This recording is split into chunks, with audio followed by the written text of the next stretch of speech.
The next tip is a quick one, but it's an interesting one.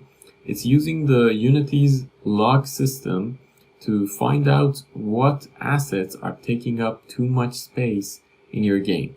Let's take a look at it.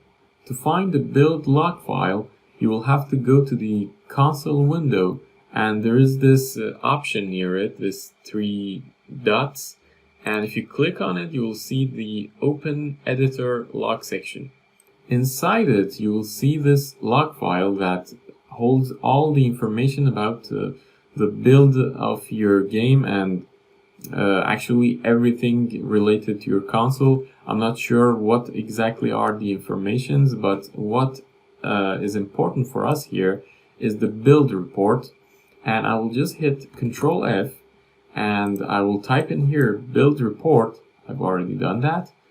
And as you can see, under build report, there are different sections. For example, I have here the textures of my game, and they are taking up around 370 megabytes in my game. And I have 700 kilobytes of mesh, animation, sounds, and etc. Down here, you can see all the assets and resources that you have used in your game, and they are sorted by the size they take up in the memory.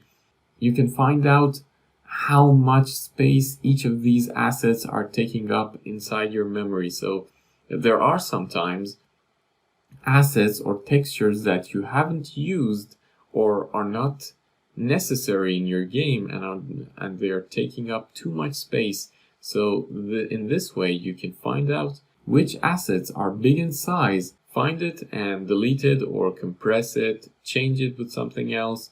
Before taking a look at the file, however, you have to do a build. So I've already done an export in my case to show you the report, but keep in mind that before seeing this report, you're going to have to build your game once.